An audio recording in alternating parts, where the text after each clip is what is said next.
تو اس لیے آپ کو الجھن کا شکار ہونے کی، کنفیوز ہونے کی ضرورت نہیں ہے۔ جب ہم مجموعی طور پر بات کرتے ہیں تو رموز اوقاف، اور جب ہم ہر ایک نشان کو الگ الگ لیتے ہیں تو علامات اوقاف۔ اب ہم جماعت نحو و نحو میں مشقی گرامر میں موجود رموز اوقاف کی تعریف مثالوں کے ساتھ پڑھیں گے۔ دو کی میں نے یہاں پہ ہینڈ ریٹن نوٹس فارم میں لکھی ہے، اور یہ بہت زیادہ جو ہے وہ ویڈیو بہت لمبی ہو جانی ہے اگر اتنے سارے مزید نوٹس بنانے ہیں تو، کیونکہ یہ آپ کے جو درسی کتاب میں تعریفیں ہوتی ہیں انہی میں سے آپ کا 15 نمبر کا سب سے پہلا سوال نمبر 1 کثیر الانتخابی سوال جواب میں دیے جاتے ہیں، آپ کی تعریفوں میں سے ہی وہ بنا کر دیے جاتے ہیں نا کثیر الانتخابی سوال جواب۔ تو اس لیے آپ نے درسی کتاب میں مشقوں میں دی گئی جو گرامر ہے اس کو لفظ بلفظ اچھے سے یاد کر لینا ہے۔ تو میں آپ کو وہاں سے ہی پڑھاؤں گی اور ساتھ مختصراً سمجھا بھی دوں گی آسان کر کے، اور ویڈیو کو زیادہ جو ہے وہ لمبا ہونے سے بچانے کے لیے میں آپ کو ڈسکرپشن میں مختصراً جو ہے نا سادہ ترین اور آسان ترین الفاظ میں لکھ بھی دوں گی ان کی تعریفیں۔ سب سے پہلے ہم دیکھ لیتے ہیں جی سکتہ۔ سکتہ کی علامت دیکھ لیجئے، اس کو انگلش میں کوما کہتے ہیں اور اردو میں سکتہ کہتے ہیں۔ علامت نام کے ساتھ آپ کو پہچان اور شناخت کے ساتھ معلوم ہونی چاہیے۔ تعریف دیکھیے، ایک ہی قسم کے دو یا دو سے زیادہ کلموں میں مختصر ترین وقف یا ٹھہراؤ کے لیے یہ علامت استعمال کی جاتی ہے۔ مثلا احمد سکتہ، اکرم سکتہ، اصغر اور عدنان بازار گئے۔ آپ نے دیکھا یہ بہت سارے لوگ ہیں، 4 لوگ ہیں، تو چاروں کے نام لکھنے تھے، تو چاروں کے ناموں کو الگ الگ کرنے کے لیے درمیان میں ہم تھوڑا تھوڑا ٹھہرے، تھوڑا تھوڑا ہم نے وقفہ لیا، سانس لی، تو اس لیے یہاں پہ علامت لگاتے گئے سکتہ کی۔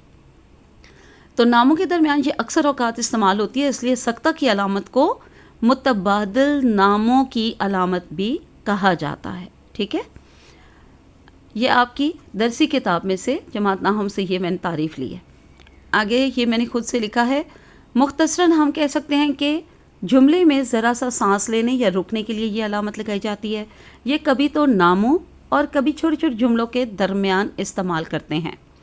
مثلاً اب ناموں کی مثال تو میں اوپر آپ کو دے چکی ہوں، اس کو دیکھ لیں۔ تو جملوں کے لیے میں نے ایک اور مثال یہاں لکھی ہے، جمعے کے دن مولانا آئے۔ اب دیکھا یہ پورا جملہ ہے، اچھا آئے تو آگے بات اگر جاری ہے تو درمیان میں ہم سکتہ کی علامت لگا کے تھوڑا ٹھہر کے خطاب کیا، پھر ہم نے یہاں پہ سکتہ کی علامت لگائی، نماز پڑھائی، پھر یہاں پہ سکتہ کی علامت، اور چلے گئے۔ ٹھیک ہے، جملہ ایک ہی ہے لیکن اس میں مختلف اس کے اجزاء بن گئے جو اپنی اپنی جگہ بھی چھوٹے چھوٹے مکمل جملے ہی لگ رہے ہیں، لیکن کیونکہ ان کا سب کا آپس میں ربط ہے، سب ایک جو ہے وہ ایک ہی جملے کی وضاحت ہیں، تو اس لیے ہم نے یہاں پر تھوڑا تھوڑا ٹھہرتے ہوئے سانس لیتے ہوئے پھر ہم نے بات مکمل کر لی، جملہ مکمل کر لیا۔ تو آپ نے دیکھا کہ چھوٹے چھوٹے جملوں کے درمیان بھی ہم نے سکتہ کی علامت کا استعمال کیا۔ اب دوسری دیکھتے ہیں وقفہ۔ وقفہ کی علامت کیسی ہوتی ہے؟ جو سکتہ کی علامت ہے جس کو انگلش میں کوما کہتے ہیں، اسی طرح سے کوما بنا کر اس کے نیچے ایک نقطہ لگا دینا ہے، تو یہ کیا بن جائے گی؟ وقفہ کی علامت۔ اس کو انگلش میں سیمی کولن بولتے ہیں۔ تعریف دیکھیے، جب ٹھہراؤ سکتے سے کچھ زیادہ ہو یا جملے کے لمبے اجزاء کو ایک دوسرے سے الگ کرنا مقصود ہو تو یہ علامت استعمال کی جاتی ہے۔ مثلا جیسا کرو گے ویسا بھرو گے۔ تو اب دیکھیے درمیان میں ہم نے وقفہ کی علامت لگائی، جو بوؤ گے سو کاٹو گے، تو یہاں پہ بھی وقفہ کی علامت لگائی۔ تھوڑا تھوڑا ہم نے یہاں ٹھہرنا ہے، لیکن سکتے میں وقفے میں سکتے سے تھوڑا سا زیادہ ٹھہرا اور سانس لیا جاتا ہے۔ ہم کہہ سکتے ہیں کہ آدھے جملے یا درمیانی ٹھہراؤ کے لیے استعمال ہوتا ہے، یعنی جملہ ابھی مکمل نہیں ہوا، اس سے جڑی بقیہ بات اگلے جملے میں کہنا۔ اب نمبر 3 کو دیکھتے ہیں، اور اب باقی یہ میں آپ لوگوں کو آپ کی درسی کتاب سے دکھاتی ہوں۔ اب آگے نمبر 3 پر ہمارے پاس جو علامت ہے وہ ہے رابطہ۔ رابطہ کی علامت، رابطہ کی علامت جو ہے یہ اوپر نیچے 2 ہم نقطے لگا دیتے ہیں، اس کو رابطہ کی علامت کہا جاتا ہے۔ ٹھیک ہے، جملوں یا عبارت میں جہاں کسی سابق بات یعنی گزری ہوئی بات، پچھلی بات، پہلی بات یا خیال کی تشریح یا تصدیق یا وضاحت کی ضرورت ہو تو علامت وقفہ استعمال کی جاتی ہے۔ مثال کے طور پر کسی نے سچ کہا، اب کیا سچ کہا، اس بات کی وضاحت ہے، تو درمیان میں اس رابطہ کی علامت کو وضاحتی علامت بھی کہا جاتا ہے، اس لیے یہاں پہ یہ لفظ وضاحت میں نے خاص طور پہ لکھا ہے تاکہ آپ کو پہچان رہے۔ تو یہاں پہ رابطہ کی علامت لگا کے اس سچ کی آگے وضاحت ہے، بتائی گئی ہے بات کہ تندرستی ہزار نعمت ہے، کیا خوب سودا نقد ہے۔ تو یہاں پہ پھر وضاحتی علامت یعنی رابطہ کی علامت، اس ہاتھ دے اس ہاتھ لے، اتنی بھی مثال کافی ہے، یہ خاموشی کہاں تک، لذت فریاد پیدا کر۔ تو یہاں پر ہم نے ساتھ ہی ساتھ سکتہ کی بھی ضرورت کے مطابق یہ دیکھیے، اور ساتھ ہی ساتھ وقفے کی بھی علامت کا استعمال کیا، لیکن آپ مختصر مثال بھی استعمال کر سکتے ہیں۔ اچھا، تو اسٹوڈنٹس یہ رہی ہمارے پاس جماعت داہم کی درسی کتاب، اور اس کی مشق میں پہلے سبق کی مشق میں بھی رابطہ کی علامت کو دیا گیا ہے۔ یہاں سے بھی اس کی تعریف پڑھ لیتے ہیں۔ تو آپ لوگوں نے جماعت داہم کے ساتھ ساتھ اگلی بھی جن کلاسز میں یہ تمام علامات جو ہیں وہ استعمال ہوتی ہیں، ان سب کے لیے یہ تعریف کافی ہے، مثالوں کے ساتھ تعریف دی گئی ہے، تو اس کو اچھی طرح سے آپ نے پڑھنا اور یاد کرنا ہے۔ جملے یا عبارت میں وقفے سے زیادہ ٹھہراؤ کے لیے یہ علامت استعمال ہوتی ہے۔ اب آپ نے یہ دیکھا کہ سب سے پہلے ہم نے سکتہ پڑھا، سکتے میں جتنا ہم نے ٹھہرنا تھا، ہلکا سا وقفہ لینا تھا، سب سے مختصر وقفہ لینا تھا سکتے میں، تو سکتے کے بعد وقفہ آیا، تو سکتے کی نسبت تھوڑا سا زیادہ ہم وقفے میں ٹھہرتے ہیں۔ پھر وقفے کے بعد رابطہ جو علامت ہمارے پاس آئی ہے، تو یہاں پر ہمیں بتایا گیا ہے کہ وقفے سے بھی تھوڑا مزید زیادہ ہم نے ٹھہرنا ہے، تو یہاں پر پھر ہم رابطہ کی علامت استعمال کریں گے، ٹھیک ہے۔ جملے یا عبارت میں وقفے سے زیادہ ٹھہراؤ کے لیے یہ علامت استعمال ہوتی ہے۔ مثلاً یہاں بہت آسان سی مثالیں، آپ نے ان کو اچھی طرح سے ذہن میں رکھنا ہے، بعض اوقات مثالوں میں سے بھی کثیر الانتخابی سوال جواب بنائے جاتے ہیں۔ میری بات یاد رکھنا، اب کون سی بات یاد رکھنی ہے، اس بات کی وضاحت آگے موجود ہے، تو درمیان میں وضاحتی علامت یعنی رابطہ کی علامت لگائیں گے۔ محنت ہی کامیابی کی کنجی ہے، کیا خوب سودا نقد ہے، تو یہاں پہ وضاحتی علامت یعنی رابطہ کی علامت، اس ہاتھ دے اس ہاتھ لے۔ تو امید ہے کہ یہ بھی آپ کو سمجھ آ گئی ہوگی۔ اب ہم اگلی جو ہے وہ علامت دیکھتے ہیں۔ اگلی یہاں پہلے اب ہم درسی کتاب ہے ہمارے پاس جماعت داہم کی، تو اسی کی پہلے دیکھ لیتے ہیں تفصیلیہ۔ تفصیلیہ کی علامت میں نے آپ کو بتا دی کیسے بنائی جاتی ہے، اچھے سے دیکھ لیجئے اس کو۔ تو اس کے نام سے ہی ظاہر ہے کہ جملے یا عبارت میں کسی بات کی تفصیل بتانے کے لیے استعمال ہوتی ہے۔ مثلاً 3 مثالیں یہاں پہ 2 کتاب میں موجود ہے، ایک میں نے بنائی ہے۔ ورزش کے فائدے درج ذیل ہیں، فائدے یعنی بہت سارے فائدے بتانے ہیں، کیونکہ ورزش کے تو بہت سارے ہی فائدے ہوتے ہیں، تو اس لیے جب ان کے فائدے بتانے لگیں گے تفصیلاً، تو تفصیلی پہلے علامت لگائیں گے، ٹھیک ہے۔ اس کے بعد دوسری مثال دیکھیں، 11ویں جماعت میں کمپیوٹر پڑھنے والے طلباء کے نام یہ ہیں۔ یہاں بھی ان تمام طلباء کے ہم نے نام بتانے ہیں، تو تفصیلیہ کی علامت لگا کے اس کے بعد نمبر شمار کے ساتھ طلباء کے نام بتائیں گے۔ اب تیسری جو یہاں مثال ہے، منشیات کے بہت سے نقصانات ہیں، تو بہت سے نقصانات ہیں، تو ان کی تفصیل بتانے کے لیے پہلے ہم نے تفصیلیہ کی علامت لگائی۔ یہ اب ہمارے پاس جماعت ناہم کی جو ہے وہ درسی کتاب ہے، تو کیونکہ جماعت ناہم کے اسٹوڈنٹ یہ کتاب پڑھ کر جا چکے ہیں، تو ان کی یہ تمام گرامر جو جماعت ناہم میں شامل تھی، وہ ساری کی ساری جماعت ناہم میں بھی شامل ہے۔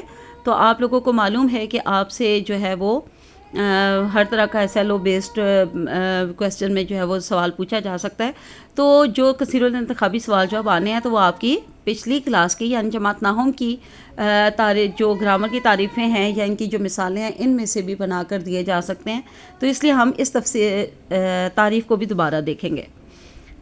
کسی بات یا نقطے کی تفصیل بیان کرنا مقصود ہو یعنی ہمارا مقصد ہو، تو یہ علامت استعمال کی جاتی ہے۔ جیسے کتاب میں موجود اسباق، اب بہت سارے اسباق ہیں، تو تفصیلیہ کی علامت لگا کے آگے آپ نے نمبر شمار دینا ہے ان کا۔ 12ویں جماعت کے طلباء کے نام یہ ہیں، اب بہت سارے طلباء ہیں، تو پوری 12ویں جماعت کے تمام طلباء کے نام دینے ہیں، تو تفصیلیہ کی علامت لگا کے آپ نے نمبرنگ وائز وہ ان کے نام دینے۔ اچھا، اب آگے آ گئی ہے جماعت ناہم میں ہماری 6 دی گئی تھی، تو 6ٹھی آخری ہے، تو اب جماعت ناہم کی ہم پہلے دیکھ لیتے ہیں۔ سوالیہ یا استفہامیہ، تو جب کوئی سوال کیا جائے، استفہام کیا جائے، کچھ پوچھا جائے، تو ہم نے کون سی علامت لگانی ہوتی ہے جملہ مکمل ہونے کے بعد؟ کیونکہ وہ ایک سوال ہے تو سوالیہ نشان لگائیں گے، ٹھیک ہے۔ اگر جملہ سوالیہ ہو تو اس کے اختتام پر ختمہ کی بجائے سوالیہ یا استفہامیہ کی علامت استعمال کی جاتی ہے۔ مثلاً آپ کا نام کیا ہے، تو کیا ہے بتا رہا ہے آپ کو کہ سوال پوچھا جا رہا ہے، اس لیے آخر میں سوالیہ نشان کی علامت لگائی گئی ہے۔ یہ ایک ہی یہاں پہ مثال ہے۔ اب ہم اپنی 10ویں کی درسی کتاب میں دیکھتے ہیں۔ یہ اب ہمارے پاس جماعت داہم کی درسی کتاب ہے، اس میں بھی سوالیہ یا استفہامیہ کی جو ہے وہ اس علامت کی تعریف اور مثالیں دی گئی ہیں، ان کو بھی پڑھ لیتے ہیں۔ جب کوئی بات پوچھنی یا کچھ سوال کرنا ہو یا کچھ دریافت کرنا ہو، یعنی پوچھنا ہو، دریافت کرنا ہو یا سوال کرنا ہو، تو اس کا جو ہے دریافت کرنا مقصود ہو، یعنی ہمارا مقصد ہو یا ہماری مراد ہو، تو یہ علامت استعمال کی جاتی ہے۔ مثلا آپ کا نام کیا ہے؟ سوالیہ نشان۔ قائد اعظم کس شہر میں پیدا ہوئے؟ سوالیہ نشان۔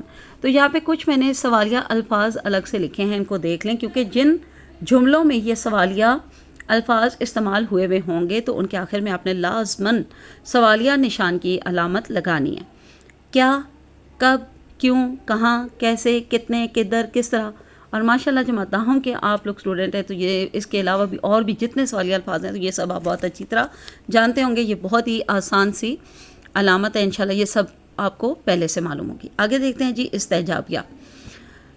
ندائیہ یا استعجابیہ کی یہ علامت ہوتی ہے۔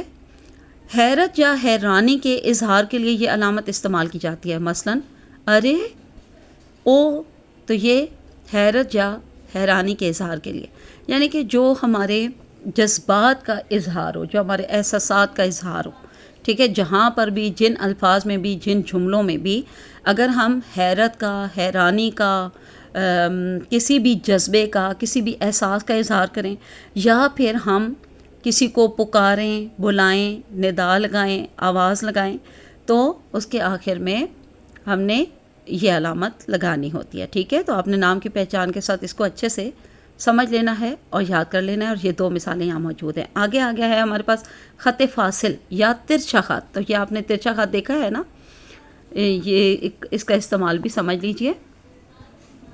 یہ علامت دفتری مراسلات کا حوالہ دینے کے لیے مختلف قسم کے بیانات، مسودات کے اندراجات میں متبادل اسما یا افعال کے درمیان لگائی جاتی ہیں۔ دفتری مراسلات ہوتے ہیں جی، مراسلے بھیجنا یعنی خطوط بھیجنا، کوئی بھی دعوت نامے بھیجنا، اس طرح کی کوئی درخواستیں، خطوط، دعوت نامے، کچھ بھی ایسا بھیجنا، ٹھیک ہے۔ مسودات مسودہ کی جمع ہے، یعنی کہ لکھی ہوئی تحریریں جو ہوتی ہیں، لکھے ہوئے صفحات۔ اندرجات یعنی درج کرنا۔ متبادل یعنی اس کا بدل۔ اسما اسم کی جمع ہے، اس کا مطلب ہے نام۔ افعال فعل کی جمع، اس کا مطلب ہے کام وغیرہ۔ ان کے درمیان یہ لگائی جاتی ہے۔ آپ نے اس کو اچھے سے دوبارہ پڑھ کر اچھے سے یاد کر لینا ہے۔ مثلاً مسمی یا مسمات، بن، بنتے، اقرار کرتا ہوں، کرتی ہوں، وغیرہ وغیرہ، ٹھیک ہے۔ جو اب اپنی جنس کے حساب سے اس لفظ کو جو ہے وہ ٹک کر دینا ہوگا، جیسے کہ اگر آپ جو ہے وہ مذکر ہے تو اس کو کرے گا، مؤنث ہے تو اس کو کرے گی، اس کے حساب سے آپ نے دیکھ لینا ہے اس کو، اور اس کے درمیان میں ہم نے ترچھا خط لگایا ہے، ٹھیک ہے، الگ کرنے کے لیے۔ اچھا، اب آگے دیکھ لیتے ہیں، چلیں جو ہمارے پہلے موجود ہے مشق میں، آخری ہے جی یہاں ہمارے پاس علامت مصرع، علامت شعر اور علامت تخلص۔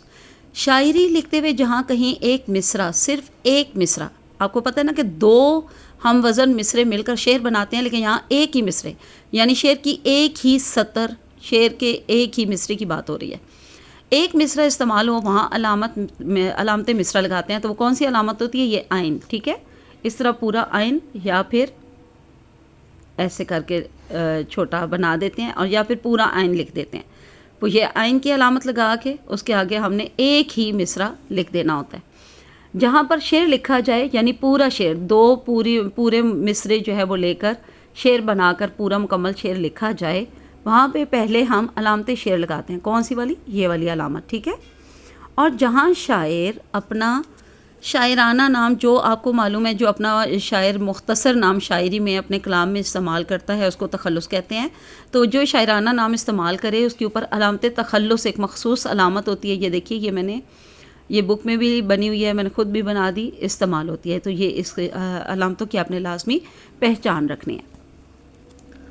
یہاں پر دیکھیے میں نے مختصراً 2-3 اور بھی، یہ بھی کبھی کبھار پوچھ لیے جاتے ہیں۔ کوسین، انگلش میں یہ بریکٹس کہتے ہیں ان کو، اور اردو میں کوسین، یہ علامت طنز، وضاحت یا تفصیل کے لیے استعمال کرتے ہیں۔ مثلاً کرم دین اب دیکھیں بریکٹس میں یعنی کہ کوسین کے اندر ہم نے ایک وضاحتی بات کہ کون کرم دین، جو ہمارے محلے میں رہتا ہے، تو اس نام کی وضاحت ہم نے لکھی ہے، ٹھیک ہے، کوسین کے اندر فوت ہو گیا ہے۔ ظاہر کرم دین نام کے بہت سارے لوگ ہوں گے، لیکن جن کو ہم بتا رہے ہیں تو اسے پہچان کروانے کے لیے ہم نے اس نام کی وضاحت کوسین میں لکھ دی ہے، ٹھیک ہے۔ آگے ہے واوین، انگلش میں ان کو انورٹڈ کاماز بولا جاتا ہے، تو اردو میں ان کو واوین کہتے ہیں۔ حدیث، آیت، قول وغیرہ لکھتے ہوئے اس کے گرد یہ لگائے جاتے ہیں، یہ علامت لگائی جاتی ہے۔ جب کسی کی بات کو ہو بہو نقل کرنا ہو، اب مثال میں دیکھیں، حضور صلی اللہ علیہ وسلم نے فرمایا، آپ دیکھیں حضور پاک صلی اللہ علیہ وسلم کی بات ہم بیان کر رہے ہیں تو ان کے الفاظ کو ان کے جو ہے وہ لفظ بلفظ لکھنا چاہیں گے تو ہم انورٹڈ کاماز میں یعنی کہ واوین میں لکھیں گے۔ علم حاصل کرنا ہر مسلمان مرد اور عورت پر فرض ہے، تو یہ ایک حدیث ہے نا، اس حدیث کا ترجمہ ہے نا، تو یہ ہم نے اپنے پیارے نبی کی حدیث کو لفظ بلفظ لکھا تو اس لیے اس کو ہم نے واوین میں لکھ دیا، ٹھیک ہے۔ اچھا، یا ندائیہ بھی میں نے مختصراً سا لکھا ہوا ہے، ندائیہ کی یہی علامت ہوتی ہے جو استعجابیہ کی اور ندائیہ کی ایک ہی ہوتی ہے۔ مخاطب کرنا، متوجہ کرنا، پکارنا، آواز لگانا، ندا لگانا، اس کا یہ مطلب ہوتا ہے، اور جب اس طرح کے کوئی جملے ہوں تو وہاں پر بھی یہ علامت لگاتے ہیں۔ تو چلیے یہ آج مکمل ہوئے، آج کے لیے اتنا کافی ہے۔ امید ہے کہ آپ کو انشاءاللہ سمجھ آ گئے ہوں گے، اور اگر آپ کو اس طرح سے کوئی پیراگراف دے دیا جائے آپ کے استانی کی طرف سے، آپ کے ٹیچرز کی طرف سے، تو آپ ان کے درمیان میں انشاءاللہ خود جو ہے ان علامات کو جو ہے وہ آپ لگا سکتے ہو۔ ان علامات کو پہچان کے ساتھ، شناخت کے ساتھ آپ نے سمجھ لینا ہے ان کے نام کے ساتھ، اور پھر ان کو پیراگراف میں لگانا انشاءاللہ آپ کے لیے بہت آسان ہو جائے گا۔ اس کے علاوہ اگر آپ کچھ پوچھنا اور سمجھنا چاہیں تو مجھے کامنٹ سیکشن میں ضرور بتانا ہے۔ آج کے لیے اتنا کافی ہے۔ اللہ حافظ، اینڈ فی امان اللہ۔